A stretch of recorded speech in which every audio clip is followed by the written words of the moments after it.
Taurus Uranus direct really sets the context for what I'm going to explain in this discourse. And because of that, I'm going to explain a couple of details from Taurus Uranus direct. Taurus in your chart, this is where you're most stable. It's where you are grounded. You're not all over the place. It's where you're decisive. You make up your mind and you don't change it unless there's an act of Congress.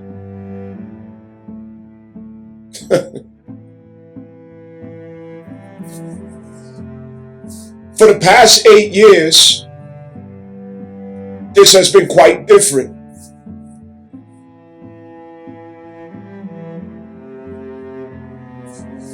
For the past 8 years, since 2018, obviously, there have been constant changes here, inconsistencies, unpredictability. Up, down, left, right. And that's the last thing that Taurus wants to do. That's the last thing that you want happening at this placement. It's so much change.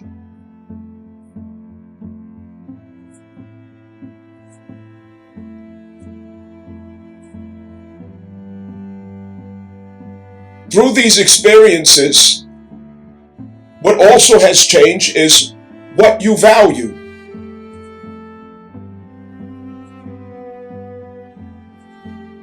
What you value about that particular house where you have Taurus placement.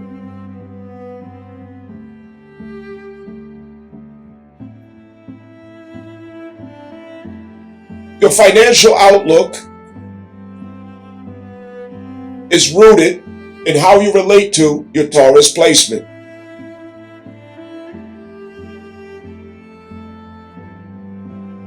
This the same with the second house.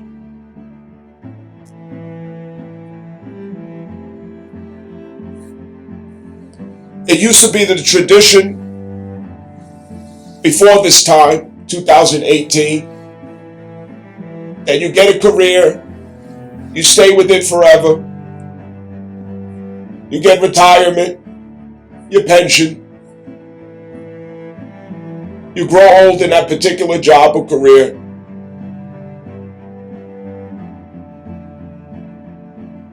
You get a house, pick a fence, so on and so forth. You know, the story that we were used to. But 2018, we were pulling up to a radical change in how this story goes. No longer traditional.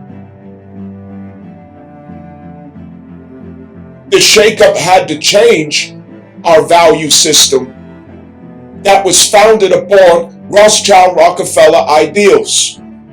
1902, General Education Board.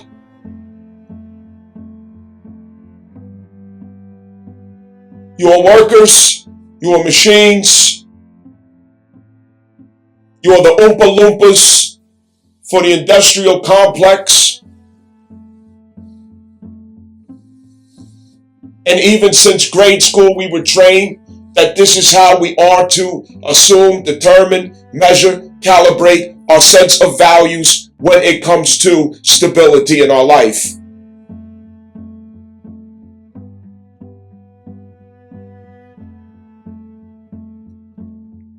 Everything revolving around your career title, your job title, career goals. Identity was assumed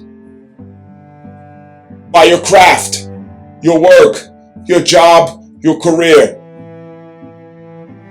Dad was a pipe fitter.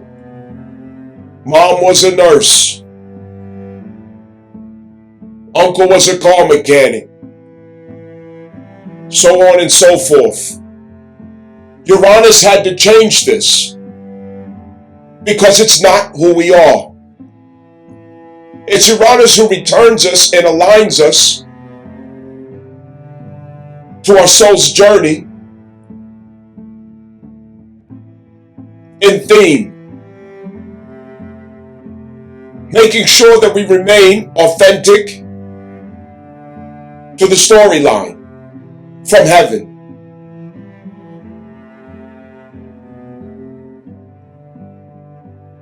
We didn't come here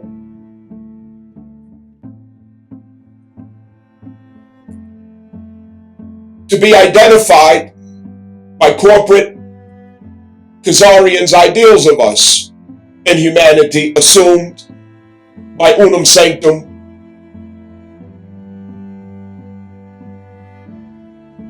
or a Pope Bull or other corporate assumptions of us as the people, humanity. Jobs and careers do not define us. And I hope we understand that now. I hope we get that now.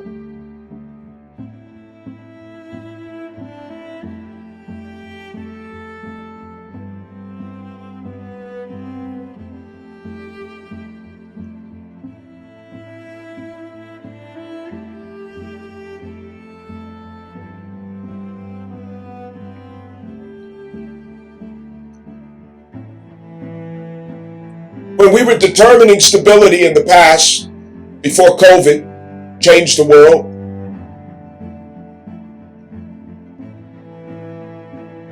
there was one thing and one thing only that you predicted your future upon, and it's the career path that you would choose. Everything in life of serious decisions has to do with career. Prior to Uranus returning it back to our original program. Middle school, high school, the kids up and down the hallway, I want to be a fireman, I want to be a policeman, I want to be a teacher, I want to be a nurse. What were we saying among each other before these corporate ideals permeated the earth?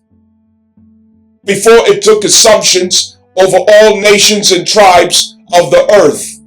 What were our aspirations?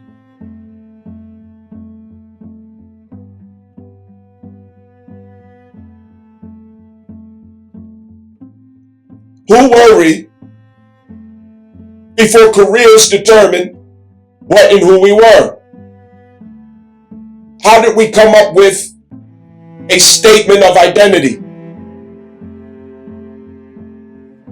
Prior to 1902 General Education Board.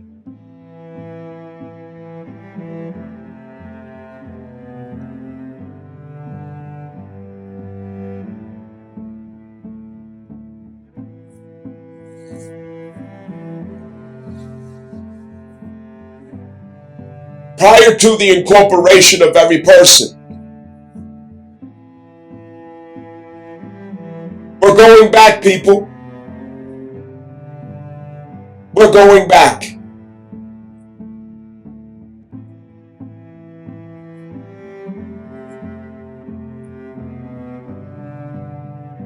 We're going back to being identified by what is expressed from the heart.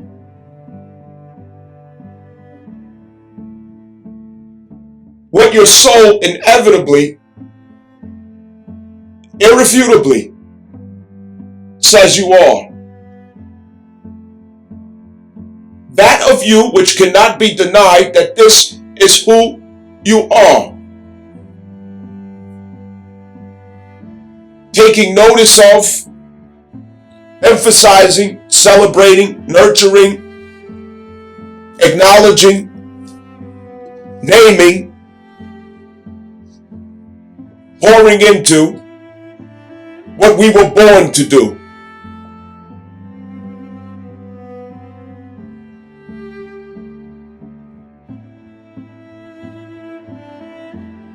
It's a sad day for those who have not yet figured that out. Can't say I wasn't here to help you, to assist you with that. There is no reason why you shouldn't have that answer. This identifies us now. The heart urge, the life path,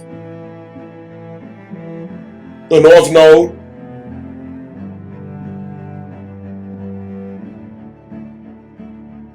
and how it applies to a meaningful life.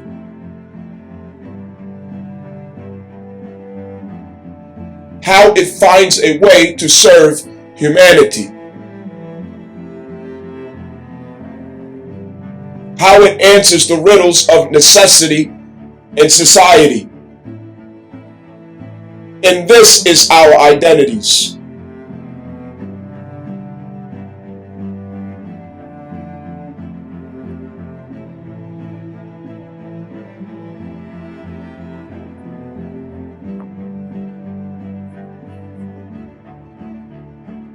Uranus has accomplished this.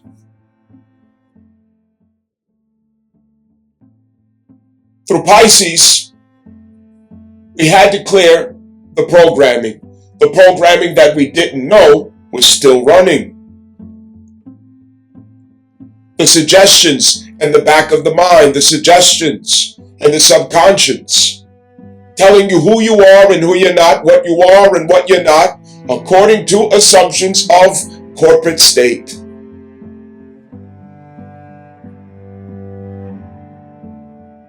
According to judgments of corporate state.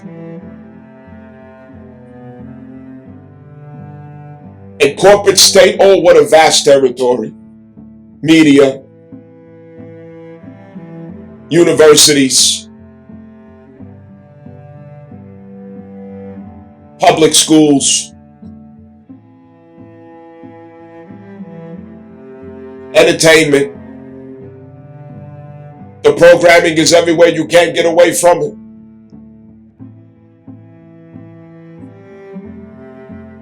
And the NPCs out there who condition you. Who condition you to accept it. Who condition you to remain in it. Who condition you not to resist it or notice that it is a program that's running in your subconscious. It is already predetermined who you are inappropriately, illegitimately, before that you get to consult your heart or your soul to determine who you are.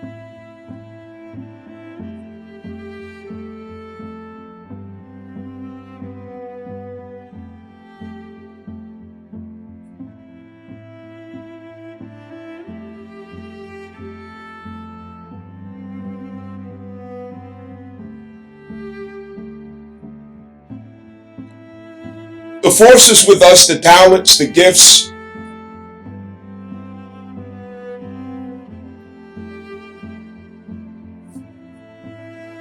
it's been harvested, it's been formed, and repurposed for the industry.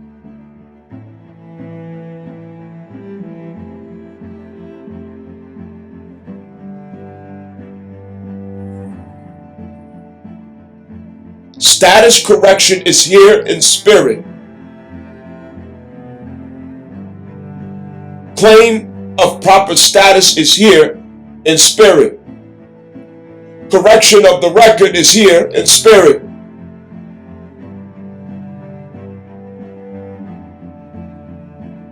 And Saturn will initiate in Aries the manifestation and reflection of that on earth just as it is in heaven. Your new reality.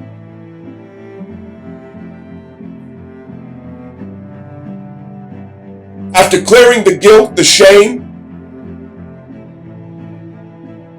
codependencies,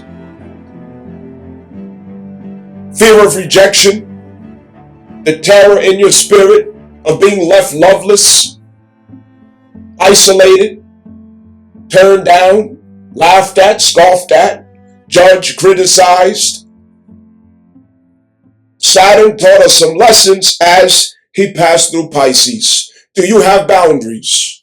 Are you aware of your consent? Do you know how to say no finally? Goddamn. Can you speak up for yourself? Do you know the difference between your thoughts and somebody else's thoughts? Do you know your opinions from somebody else's opinions? Do you know your beliefs from somebody else's beliefs? Do you know your aspirations apart from others' aspirations of you? What are your intentions versus somebody else's assumptions of who you are, what you want to do, and what you need to do, and what your soul is leading you to do? Do you have the courage to deliver it?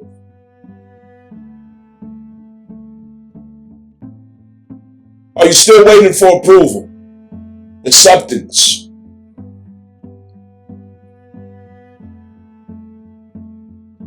How many times are you going to over-explain yourself before people who do not want to understand, but they want you to obey? Be what I think you are.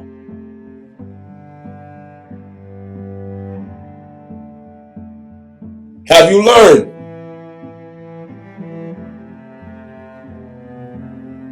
Learn he obedience through the things that he suffered. Saturn. Wherever Saturn goes, this is the case. Learn he obedience through the things that he suffered. Wherever Saturn goes, this is the case. Learn he obedience through the things that he suffered. Wherever Saturn goes, this is the case. What did you learn? Pisces transit, Saturn, what did you learn?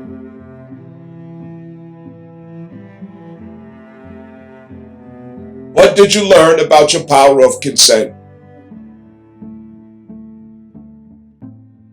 What did you learn about the claim of being a victim? What did you learn about your power and your authority? What did you learn about boundaries?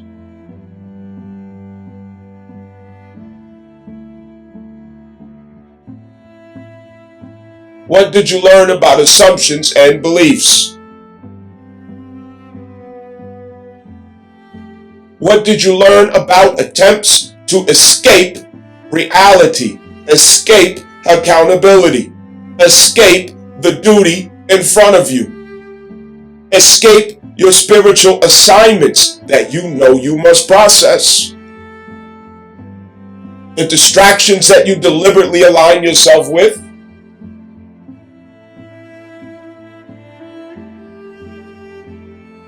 Attempts to numb the pain that's there to teach you, the very pain that's there to enlighten you.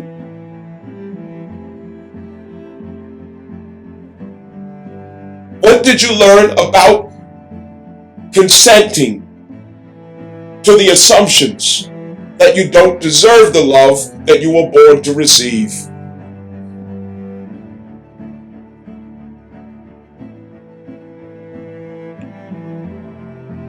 Is there really evil amongst us in the lower places? Or is it simply lovelessness? The absence of light, the absence of love. Was it really evil?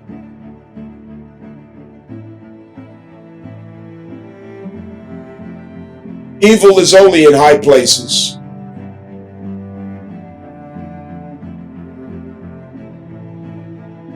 What did we learn about confession? You can't hide from yourself. You can lie to yourself, but everything about you will expose you.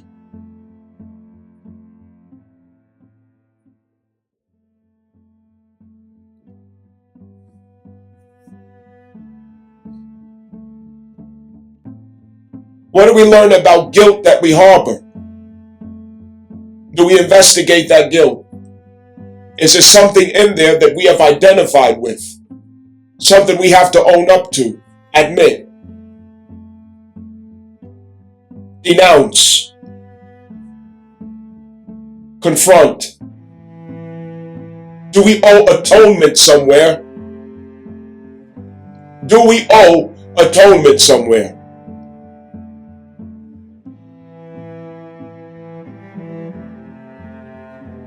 Did we justify escaping that obligation?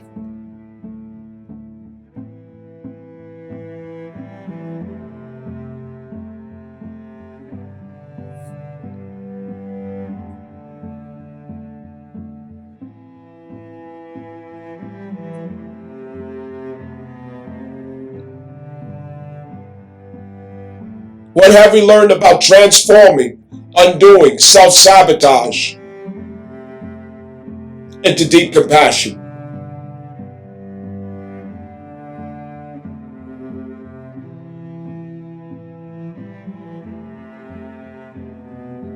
Surrender. Confessing and admitting, I am loveless. I feel loveless.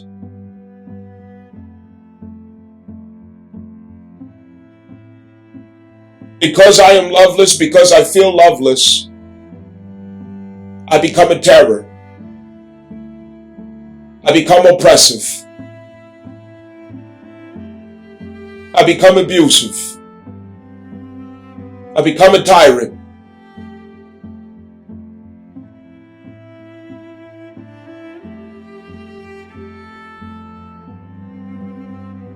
I injure myself with iniquities in secret. I chase after my own doom and destruction. I seek out my own pain to inflict on myself. I sow and construct my own trauma.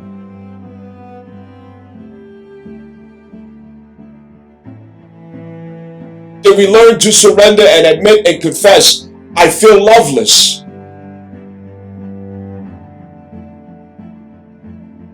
I fear rejection.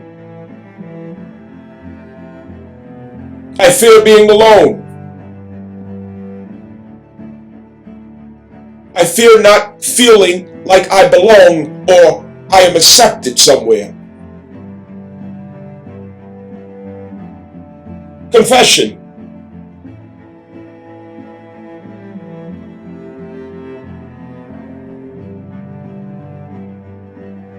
In trine with Cancer Mars retrograde early in the year of 25,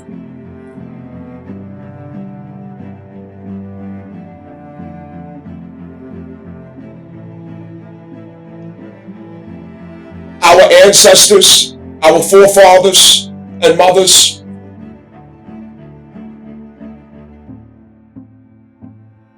our neighbors and community members who wear the face and image that we all share.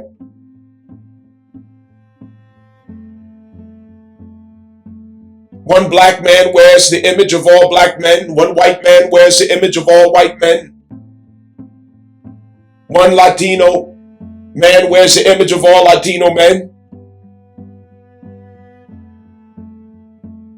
And we were supposed to learn that there's a responsibility with the fact that we're trusted with that image.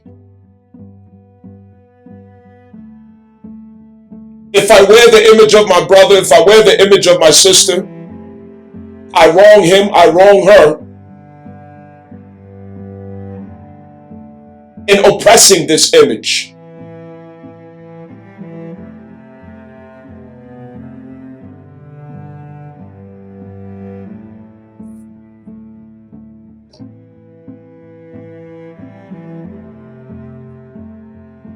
Setting the pretense for assumptions to be taken and judgments to be taken about our house, our demographic, our nationality, our flag, our community. Don't misrepresent me. Don't abuse our image that we share. We are a sisterhood. Don't betray your sister's image. We are a brotherhood. Don't betray your brother's image.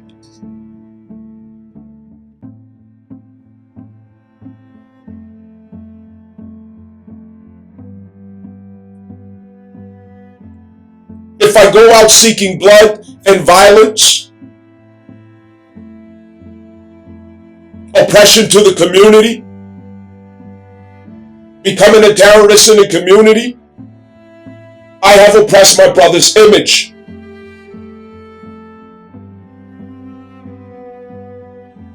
Who honored the image and likeness of God in himself. I didn't give him a fair chance because we share the same image. Now he bears the burden of proof against the judgments and assumptions upon that same image that we share.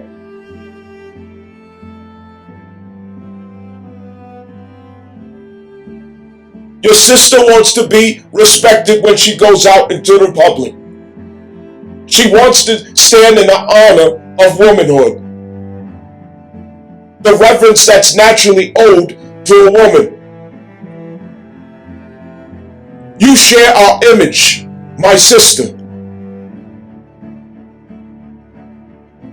and you choose nakedness in front of the public every day, lewdness, no morals, no respect, no modesty, no shame.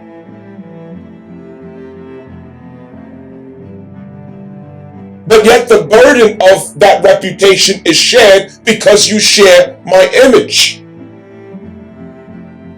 Did we learn these things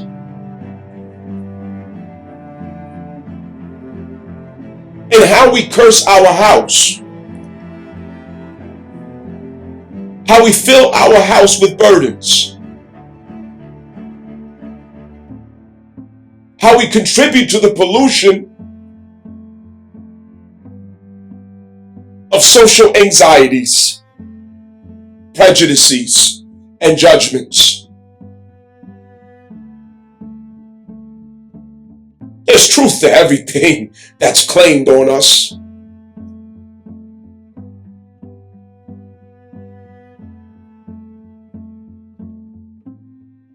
Were those before me living as gangsters and thugs and criminals, selling crack, giving crack rocks to mothers, giving crack rocks to fathers, spilling the blood of men in the street for turf wars, for rights to sell their crack rock against somebody else's right to sell their crack rock?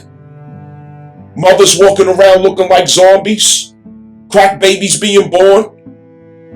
Did that not come from my house as a black man? Yes, it did.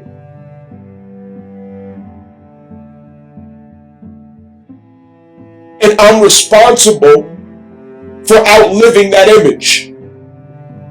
I'm responsible for what was left in the house that I was born into as a black American male, so-called. Regardless of whether or not I myself sold the crack rock, regardless of whether or not I myself shot somebody in the street, regardless of whether or not I was the one who turned a mother into a crackhead, I still share the same image as the ones who did. Therefore, I have a responsibility to the household that he put that image in. And why can't we understand this? We're so guarded. Nobody can criticize us. It's judgment. It's hate speech. It's a responsibility that we refuse.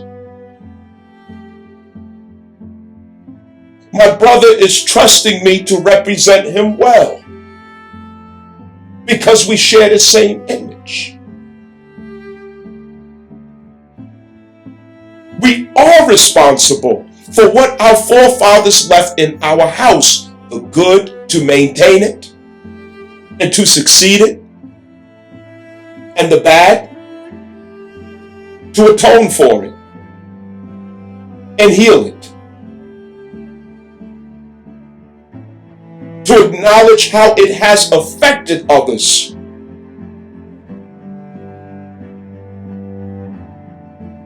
and take corrective action if its effects still remain. Why can't we understand this from community to community?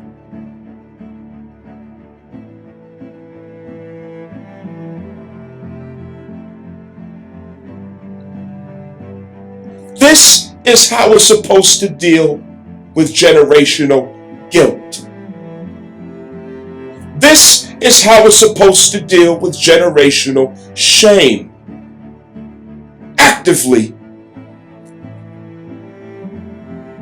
Active atonement. Reconciliation. Actively. And the mindfulness that goes with walking in a particular image.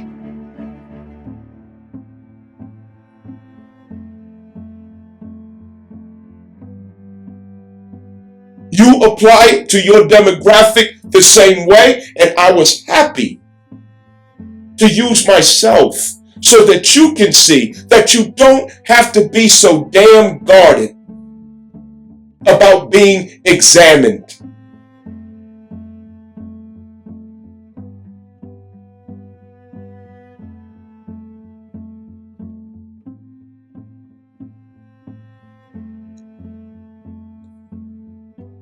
Let's look at Pallas, Athena, Pisces, a few other details.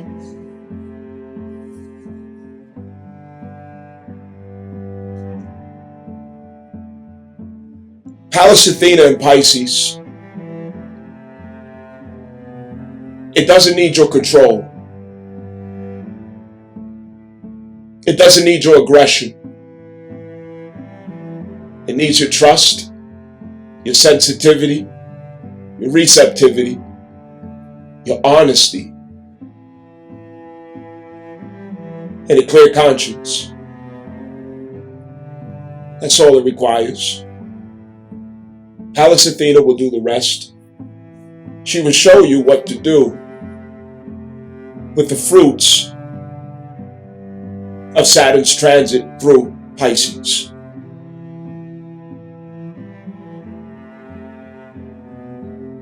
And what this is about is lending a concept that you intuitively are already connecting to of what direction your life is about to turn to, what form it's about to take and assume. And Taurus is the stable ground by which it must be founded, and that is particular values that you now understand and realize through the karmic exercises, burdens, and sufferings through Pisces.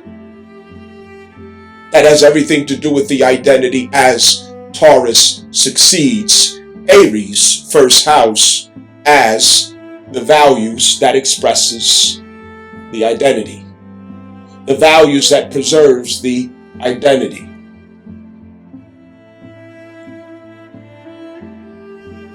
That which boundaries must protect and preserve.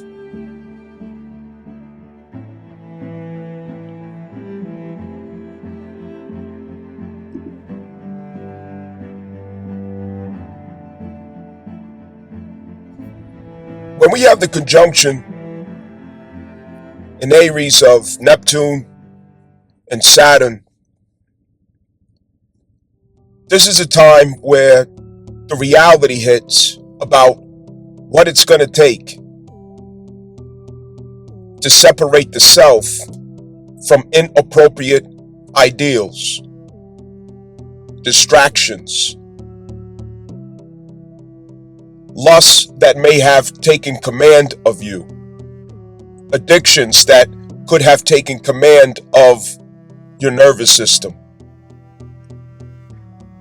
belief systems other people's manipulation, other people's opinions, toxic cycles, everything that you were controlled or suppressed by as Saturn transited Pisces. The karmic burdens that you had to go through as Saturn was transiting Pisces. You're realizing that it's time to separate yourself from that consent. You're noticing your consent. You're noticing that who you are and what has been assumed about you, who you are and judgments that have been made about you, entitlements that have been assumed over you. You're seeing now that you do have power of consent. You're seeing now that there is an option, that you do not have to identify with these assumptions. You're seeing that you can take back your identity. You're starting to see that you can visualize for yourself. You could claim identity for yourself. You could claim your destiny for yourself. And you don't have limitations in that. It's getting a glimpse of what freedom looks like, living with consent, with the power of your consent. Aries is where Neptune helps you to dissolve contaminants, attachments, and alien narratives over you. I'm not what they said I am. I'm not what he says I am or she. I'm not what this institution, the situation, the circumstance has limited me to. It is not the limitation of the range of what's possible in my life and what it should mean, my legacy, my purpose. And you're starting to see that again. You're starting to see that you are your own person. Saturn conjunct Neptune is when you start to realize what responsibility, what accountability, what process, what workload is going to ground that into reality. You're pulling the tape measure. You're getting the numbers, the stats, the facts, the figures, and what it's going to take as an actual project, a plan, a long-term commitment that you strategized when the stellium was in Capricorn. Okay? That's coming back to memory. That when the stellium was in Capricorn, it's coming back to memory what it's going to take to make it a reality.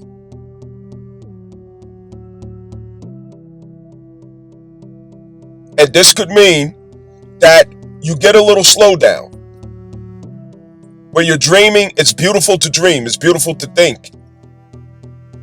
But Saturn matches that with a realistic outlook that's grounded in reality, that makes it practical, objective, goal-oriented, and where you can find that there's a pace that you have to take in approaching that goal to claim for yourself. And this is all about the fact that you're operating now with your own consent. You're operating now with the clarity that in every instance, an interaction with another person, a contract, spoken and unspoken, is always being assumed of you, and you have to stand in your authority, and you have to keep your consent active with yourself in those interactions of seventh house situations. You have a yes and you have a no at all times. So Pallas, Athena, and Mercury and Pisces, this is a great support for that, because Pallas, Athena makes sure that we do not forget what we went through in Pisces. And And Pisces is where our identity merged with others. Our opinions merged with others.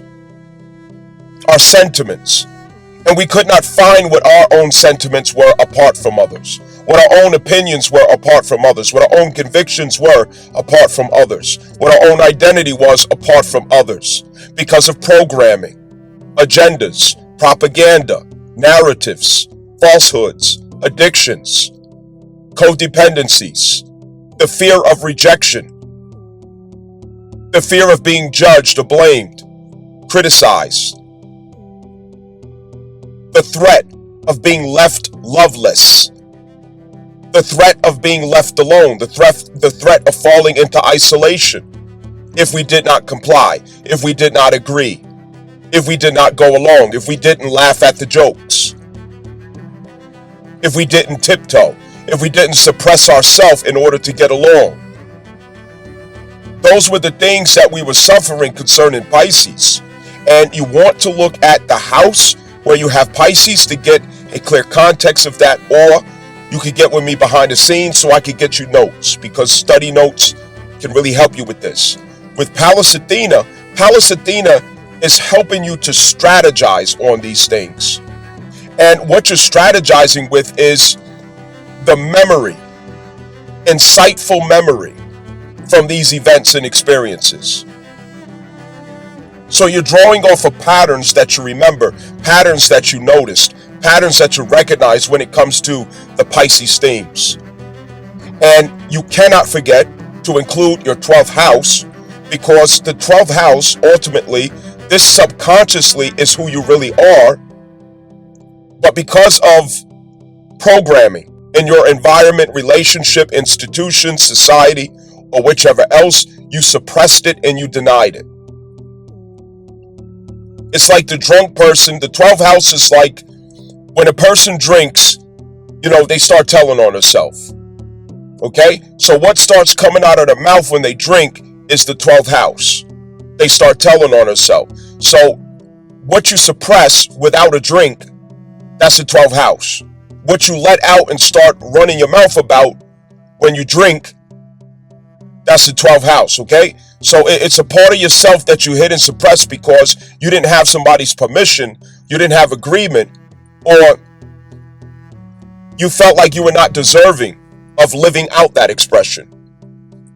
Black Moon Lilith in Sagittarius is insisting that 12th house come out into full expression and it not be hidden or suppressed anymore. Black Moon Lilith is emphasizing our autonomy, our right,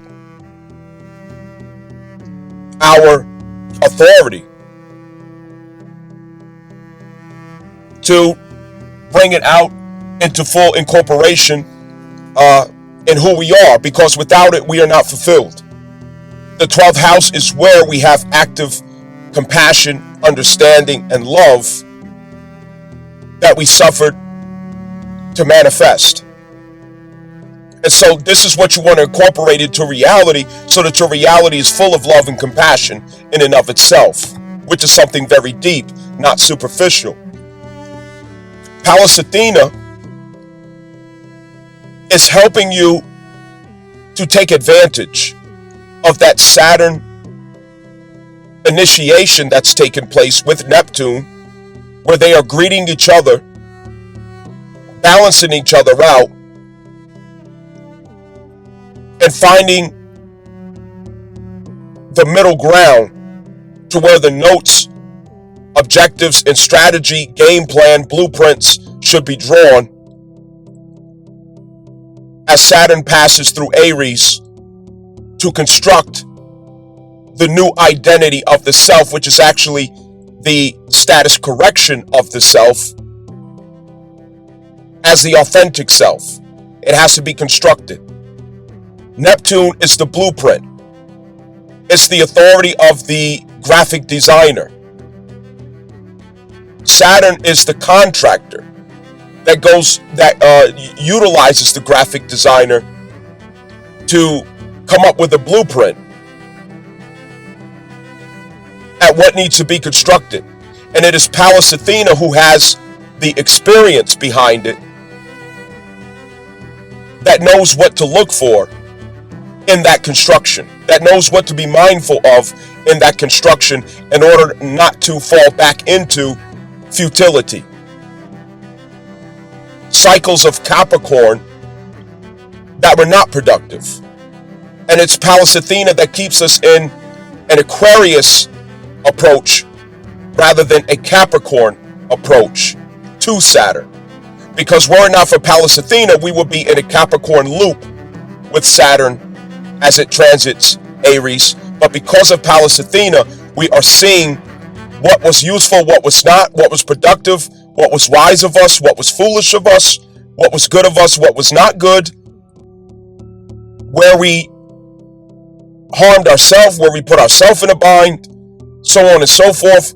We're looking at all of those details in hindsight, and we're understanding that in the present moment. And it's providing wisdom, insight, intuitive knowing of how we should go about doing things differently so that we have a progressive, innovative outcome rather than the futility of continuing cycles of the Capricorn loop.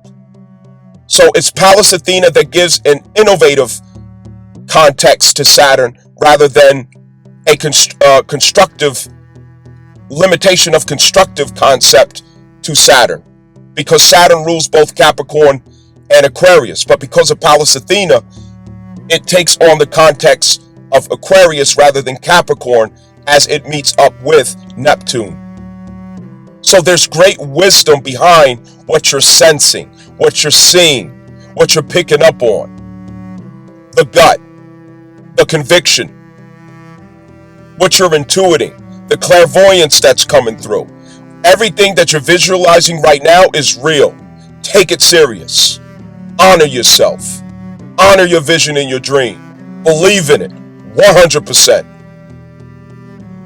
Mercury is there also. Mercury doesn't do very well in Pisces. However, with Pallas Athena, yes, Mercury's good to go.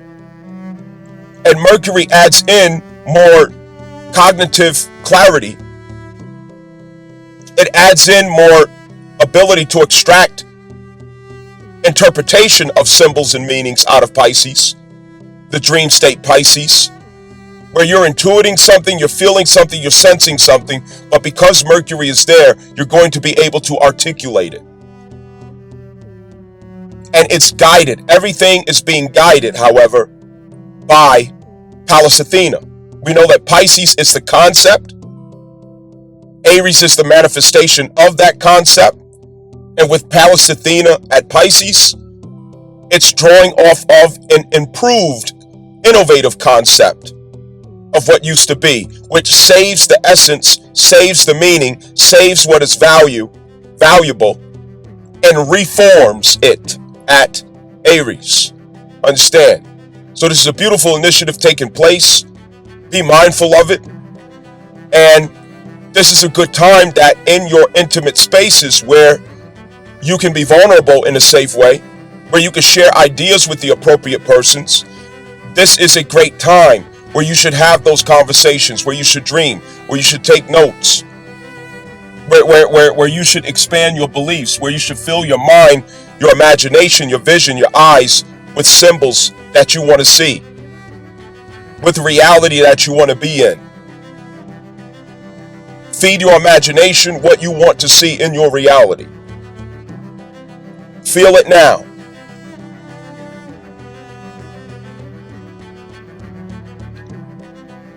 You also don't want to be surrounded by distractions.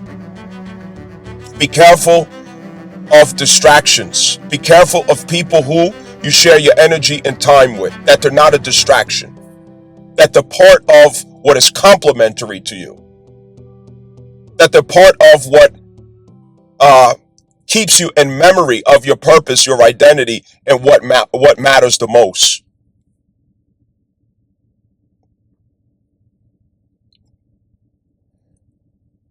The delusions are fading. And people who counted on you being in delusion, people who counted on you being romanticized of them, people who counted on you believing in their narratives and the spells that they could cast over you, You're no longer drunk. You're sober now. And now that you're sober, you're looking around at the situation like, how did I end up here? How did I get here? What is this is not me. What was I thinking? What was I doing? It's like you're waking up the day after, being out at a nightclub and you end up waking up next to somebody or some shit. You don't know what happened, but you're looking at this person like, yo, what the fuck did I do? Who is this? What happened last night? You're waking up out of that drunk stupor of delusion that Neptune was holding you in because of fear of rejection, codependency, so on, as I mentioned, the following of narratives in order to avoid isolation and rejection, in order to avoid the experience of lovelessness, in order to avoid feeling like you are detached from the only things that gave you a sense of identity and stability and security in yourself. So things are changing now. And remember that the bullies are going to try to bully you back into that position. They're going to try to control you back into that position. This could be a person, this could be a circumstance as well. Because a circumstance is living just like a person is living. It's going to try to intimidate you back into place, intimidate you back into submission.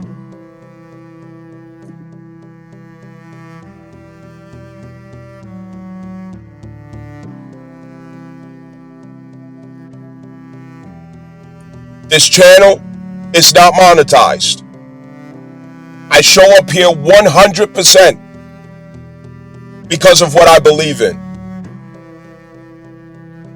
I'm not here for validation where I'm showing ass and titties to get heart emojis and people, telling me how sexy I am, obviously.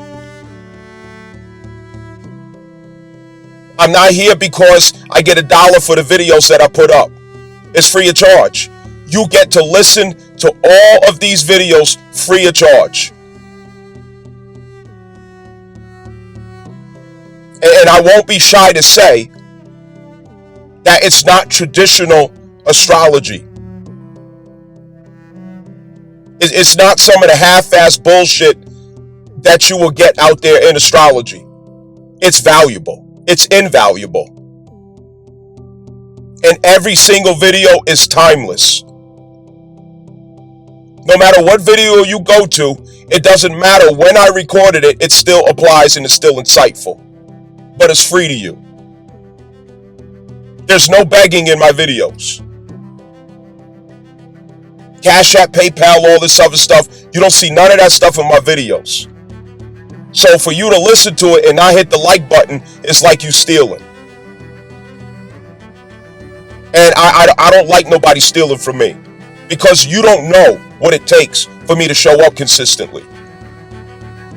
Because it's certainly not for the praise, it's not for the validation, it's not for attention. Because if it was, I'm certainly wasting my time. Your support would be appreciated. And all I ask is a like, a share, a subscribe, the normal. That's all I ask. Because it helps it to expand against the algorithm that is against me. It's obvious, we all know why. The algorithm would not be in my favor. I'm the last person who the system would want in full circulation. And I can't do everything by my fucking self. If this is what you believe in, help me. Help me out. You can't just take and take and take in life and not give. You got to help. Even if that's hitting a like button. Even if that's lifting your voice and encouraging others to do the same thing. If I was in your position, I would show you how to do it. But I'm not in your position because I'm not the listener. But you wake up one day and I close this motherfucker down. Some people's feeling, I don't know. Some people might miss it, some people might not. But I've done it many times. And there are plenty of people listening right now who can tell you that I've done it plenty of times where I shut this motherfucker down and went about my business. The decency, the respect, the participation, and have an open mind to understand that it takes a community to make anything move. It takes a collective effort. When are you guys going to do your part, of all of the listeners, not just some of you? There's obviously 4 or 5 people who I'm not talking to that this does not apply to, and I really appreciate your consistent support and effort and encouragement.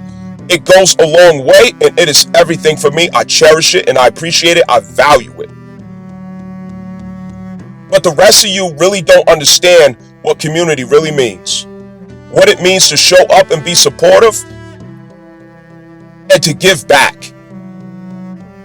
And notice, I have not asked for $1. So it's the least that you can fucking do.